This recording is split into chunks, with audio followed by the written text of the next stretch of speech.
Bueno, queridos hermanos, vamos a continuar con el comentario de la carta de Pablo. Ahora viene una parte más extensa, cuyas partes quiero ver con ustedes antes de seguir adelante. Dice, divisiones y escándalos.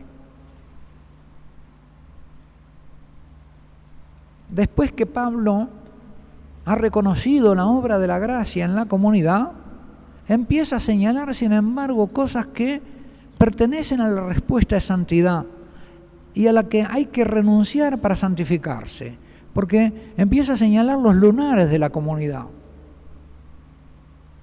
En esto no os alabo. Él es consciente de la obra de Dios en la comunidad, pero es consciente de todo lo que la comunidad tiene que sanarse y liberarse todavía. Es una comunidad joven que empieza a crecer, que todavía no sabe vivir como cristianos y tiene que aprender a vivir como cristiano. Y entonces vienen esos números, los partidos en la iglesia de Corinto. Va a ser un largo análisis del hecho de los partidos y de la división, y va a dar un diagnóstico pastoral penetrante, certero, acerca de la causa y de la gravedad de los partidos, del hecho de los partidos. Porque uno podría decir, es natural que haya facciones. Ah, no, dice, acá hay un mal escondido, muy profundo, que es que ustedes todavía están buscando su gloria, y entonces hacen partido para sacar gloria. Y en eso muestran que todavía no han tenido acceso a la dicha de ser hijos, porque los hijos son dichosos buscando la gloria del Padre. Y donde todos buscan la gloria del Padre, se produce automáticamente una unión entre los hermanos que elimina la existencia de partidos. Y al revés, donde hay alguno que busca su propia gloria, inmediatamente empieza a ser facción. De modo que el diagnóstico de Pablo es certerísimo. Donde hay división, hay búsqueda de la gloria propia y no del Padre. Y al revés, donde no se busca la gloria del Padre, se produce división. ¿Por qué? La división nace de una lucha por los que buscan su gloria. Y ese mismo principio Pablo después lo va a seguir aplicando, y es aplicable a la familia, al matrimonio, a todas aquellas dimensiones humanas que hay que vivir en fe, desde la fe y como creyentes. Porque si alguien quiere a su esposo o a su esposa, o a su padre o a su madre o a su hijo o a su hija más que a mí, no es digno de mí. Es decir, todavía no es cristiano. Lo está amando con un amor carnal, lo está amando porque es mío. Y no lo está amando porque es hijo del Padre y por lo tanto hermano mío y además esposo, hermano mío y además hijo, hermano mío y además padre. Lo está amando con un amor cristiano y espiritual, que es mejor que el otro. Porque el amor carnal siempre está herido por el pecado original y debe ser sanado. Y es sanado precisamente así, elevándolo y teniendo en cuenta al otro como lo que en realidad es, en su verdad más profunda, que es su verdad filial y por lo tanto fraterna.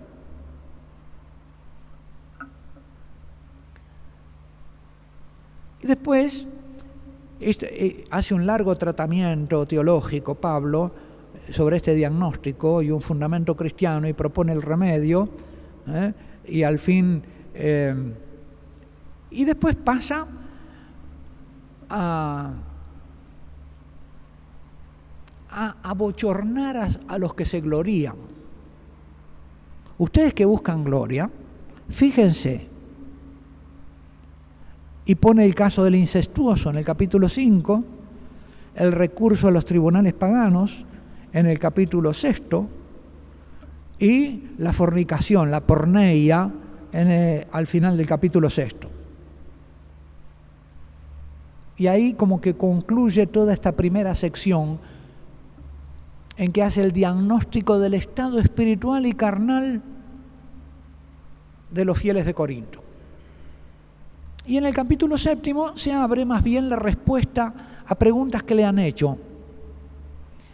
También la primera parte es respuesta a preguntas que le han hecho, pero la primera parte es a preguntas que le han hecho personalmente. Uno podría llamarle a chismes que le han llegado a Pablo. He sabido por los de Cloé que hay divisiones entre ustedes. Le han dicho, lo fueron a ver, mirá, aquello es un desastre. Unos dicen que son de Pedro, otros que son de Pablo, otros que son de Apolo, y de las cosas sacan pretexto para dividirse de las cosas más santas. En cambio, en el capítulo 7 se refiere a preguntas que le han hecho por carta. Por lo tanto, preguntas que le ha hecho gente más, yo diría, más culta de la comunidad, gente que sabe escribir, quizás los líderes de la comunidad, que le han, los presbíteros de la comunidad, que le mandan preguntar sobre dudas que tienen acerca de la vida comunitaria y de la vida cristiana. Así que hay como dos fuentes de información en Pablo y dos respuestas. Una de cosas que él ha sabido por oídas y otra por leídas. La primera parte es por oídas y esa es la que vamos a comenzar a comentar ahora, empezando precisamente por ese hecho de la división en partidos de la comunidad. Vamos a leer en el versículo 10 las divisiones entre los fieles. Os conjuro, hermanos, por el nombre de nuestro Señor Jesucristo, a que tengáis todos un mismo sentir y no haya entre vosotros disensiones, antes bien viváis bien unidos en un mismo pensar y un mismo sentir. Porque, hermanos míos, he sabido de vosotros por los de Cloé, le habrán tirado de las orejas a los de Cloé después en la comunidad. ¿Qué anduvieron contando ustedes por ahí? Chismosos. Hemos sabido por los de Cloé que existen discordias entre vosotros. Me refiero a que cada uno de vosotros dice, yo soy de Pablo, yo de Apolo, yo de Cefas, yo de Cristo. Está dividido Cristo. ¿Acaso fue Pablo crucificado por vosotros? ¿O habéis sido bautizados en el nombre de Pablo? Doy gracias a Dios por no haber bautizado a ninguno de vosotros fuera de Crispo y Gayo. Así, nadie puede decir que habéis sido bautizados en mi nombre. Ironiza Pablo, ¿verdad? Ah, sí, también bauticé a la familia de Estéfanas. Por lo demás, no creo haber bautizado a ningún otro. Pablo predicó. Posiblemente bautizó Sóstenes o Timoteo o alguno de sus compañeros de misión. Vamos a comentar estos versículos que hemos leído. Varias veces a lo largo de la carta Pablo los va a conjurar, les va a obsecrar, a rogar. Hermanos, se refiere a ellos con el título de hermanos, es decir, como hijo de Dios a hijos de Dios. Y por el nombre de nuestro Señor Jesucristo, a que tengáis un mismo sentir y no haya entre vosotros disensiones, antes bien viváis bien unidos.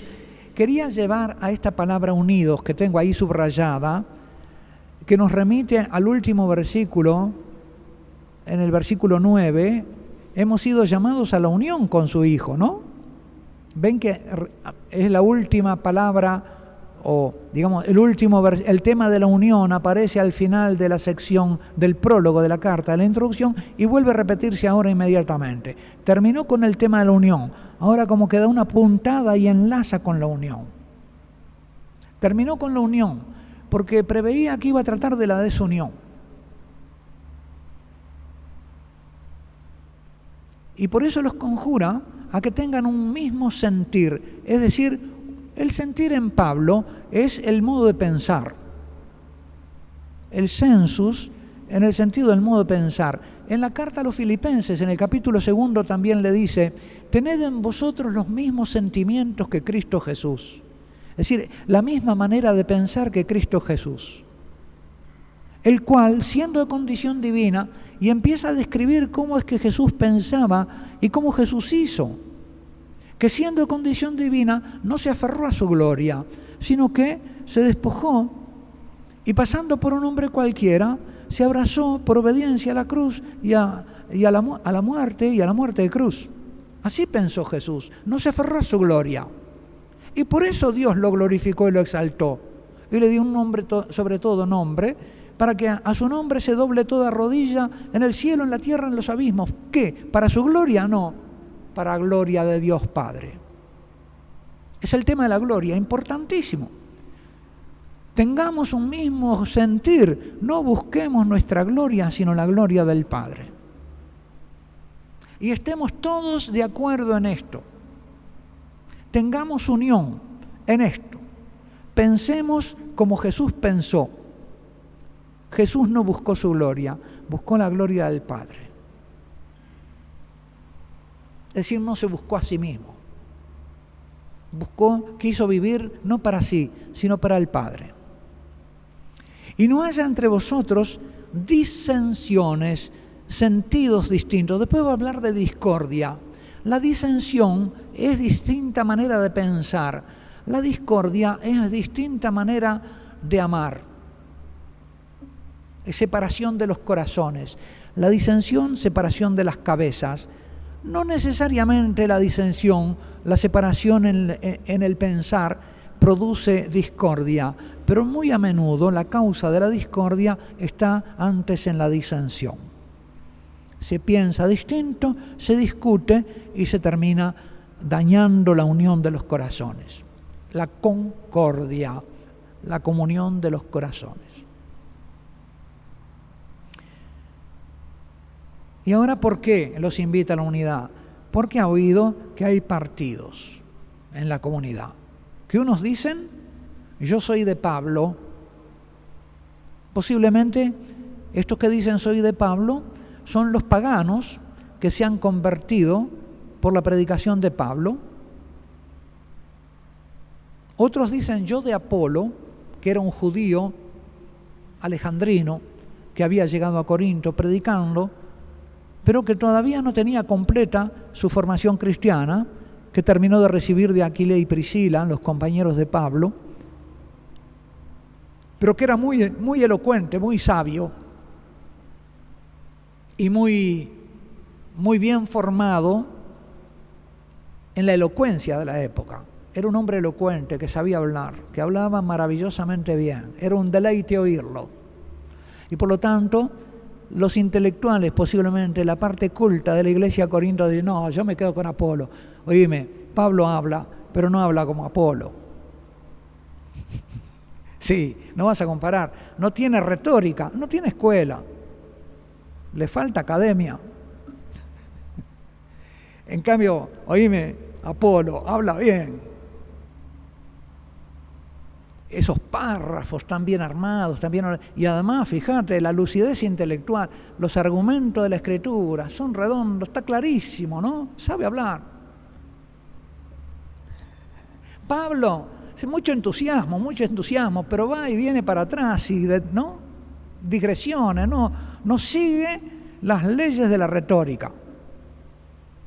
Así que estos son más bien los intelectuales, los intelectuales los que se inclinan por Apolo, y posiblemente los intelectuales del mundo judío, que encuentran en Apolo la respuesta a las dudas que podían tener como ante los argumentos de los judíos contra Jesús.